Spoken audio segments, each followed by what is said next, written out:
नमो नमः विद्यार्थियों, आज हम हमारी संस्कृत पाठ्य पुस्तक कक्षा 8वीं का अष्टम पाठ पाथेयम पढ़ने जा रहे हैं। पाठ हमारा पहला श्लोक है। अभिवादनशीलस्य नित्यं वृद्धोपसेविनः चत्वारि तस्य वर्धन्ते आयुर्विद्या यशोबलम। देखिए क्या कहा गया है संस्कृत भावार्थ इसका। अभिवादनशीलस्य वृद्धोपसेविनः च भवति तस्य नित्यं आयुः विद्या यशः बलम एतानि चत्वारि वर्धन्ते। अर्थात देखिए हिंदी भावार्थ है, नीतिज्ञ कहते हैं कि अपने से बड़ों का आदर करने वाले की तथा बुजुर्गों की सेवा करने वाले व्यक्ति की उम्र, ज्ञान, कीर्ति तथा बल, इन चारों में हमेशा क्या होती है? वृद्धि होती है। देखिए इंग्लिश में भी वही चीज़ कही गई है। According to the experts, one who respects and serves his elders, his age, knowledge, fame and power always keep all four qualities on increasing। देखिए बहुत अच्छी बात कही गई है कि हमें हमेशा हमसे जो बड़े हैं उनकी क्या करना चाहिए? रिस्पेक्ट करना चाहिए। जो एल्डर्स हैं उनकी क्या करना चाहिए? सेवा करनी चाहिए। और तो क्या होता है? इनसे हमारी उम्र, ज्ञान, कीर्ति और बल में, इन चारों में क्या होता है? वृद्धि होती है। नंबर 2 पर दिया गया है। उत्साह साहसम धैर्यम बुद्धि शक्ति पराक्रमः षडेते यत्र तिष्ठन्ति तत्र देवाः सहायकाः। ये संस्कृत भावार्थ दिया गया है। यत्र साहसम धैर्यम बुद्धि शक्ति पराक्रमश्च एते षड गुणाः, मतलब ये 6 गुण, तिष्ठन्ति तत्र देवाः अपि सहायका भवन्ति। देखिए हिंदी भावार्थ पढ़ेंगे हम। नीतिज्ञों का पूर्वानुभव है कि ऐसा कहा जाता है, और ये एक जो है बहुत बड़ा एक्सपीरियंस भी है, जिसे हम एक्सपीरियंस कहते हैं।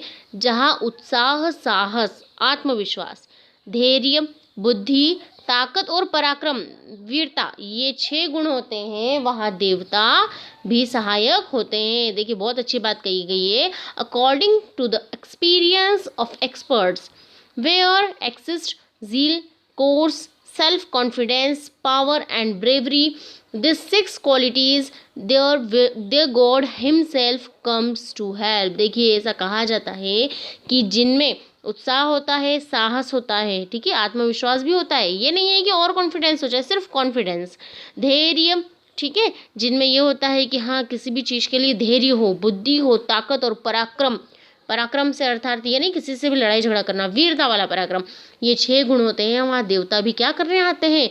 खुद सहायता करने आते हैं। 3 पर दिया गया है श्लोक। परम क्षिपति दोषेण वर्तमानः स्वयं तथा यशश्च क्रुधयत्नीशानः स च मूढ़तमो नरः। देखिए संस्कृत भार दिया गया है।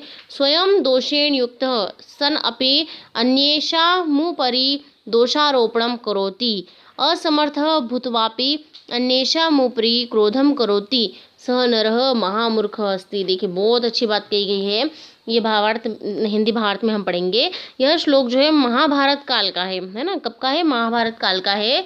महानीतिज्ञ महात्मा विदुर धृतराष्ट्र से कहते हैं कि हे महाराज, देखिए विदुर धृतराष्ट्र से कहते हैं कि हे महाराज, जो व्यक्ति दोषी होते हुए भी दूसरों के ऊपर दोषारोपण करता है, देखिए मान लीजिए खुद दोषी है, खुद ने दोष किया, लेकिन दूसरों पे दोष का आरोपण कर रहा है, दूसरों पे उस दोष का आरोप डाल रहा है, असमर्थ होते हुए भी दूसरों के ऊपर क्रोधित होता है, ठीक है, देखिए बिना कारण किसी और के ऊपर वो क्रोधित भी हो रहा है, वह मनुष्य महामूर्ख है। उसे क्या कहा गया है? महामूर्ख कहा गया है। श्लोक है। यम माता पितरो क्लेशम सहेते संभवे नृणाम न तस्य निष्कृतिः शक्या कर्तुम वर्ष शतेरपि। देखिए बहुत अच्छी बात की गई है इसमें। भावार्थ दिया गया है। नृणाम संभवे माता पितरो यम क्लेशम सहेते सह तस्य निष्कृति वर्ष शतेः अपि कर्तुम न शक्नोति। देखिए क्या कहा गया हिंदी में?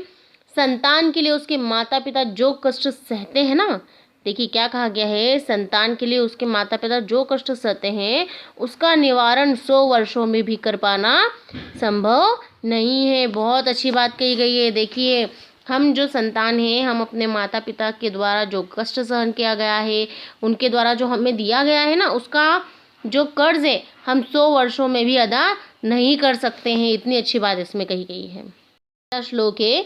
को लाभो गुणिन संगमः किम सुखम प्रागेतरे संगतिः का हानि समयश्च्युति निपुणता का धर्म तत्वे रतिः कः शूरो विजितेन्द्रियः प्रियतमा का अनुव्रता किम धनम विद्या किम सुखम प्रवासगमनम राज्यम किमाज्ञा फलम। देखिए बहुत अच्छी बात कही गई है इसमें भी।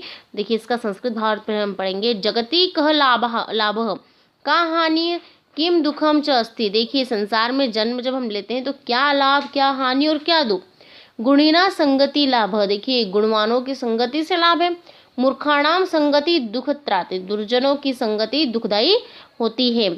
समयस्य दुरुपयोगा हानिः धर्मेण आस्था निपुणता भवति। वीरहत कह येन इंद्रियाणि नियंत्रितानि प्रियतमा का परिव्रता स्त्रीः विद्या एव धनमस्ति अप्रवासे एव सुखम अस्ति यत्र आज्ञाया उल्लंघनम न भवति ततः राज्यम राज्यमस्ति। देखिए संसार में जन्म लेने से क्या लाभ क्या दुख और क्या हानि। अब आगे पढ़ते हैं इसमें हम। गुणवानों की संगति से क्या होता है लाभ होता है। दुर्जनों की संगति से दुखदाई होती है। जीवन जो हमारा होता है ना वो कैसा हो जाता है दुखदाई हो जाता है दुर्जनों की अगर हम संगति कर लेते हैं तो। समय का दुरुपयोग ही हानि है। देखिए समय का हम दुरुपयोग करते जा रहे तो हमारा क्या है हानि है। वहाँ पे हमारा कोई लाभ नहीं है। धर्म में आस्था रखना ही निपुणता कहलाती है। वीर कौन जिसने इंद्रियों को अपने वश में कर लिया हो। प्रियतमा कौन पतिव्रता स्त्री। विद्या ही धन है यात्रा न करना ही सुख है। राज्य वही है जहाँ आज्ञा का उल्लंघन ना हो।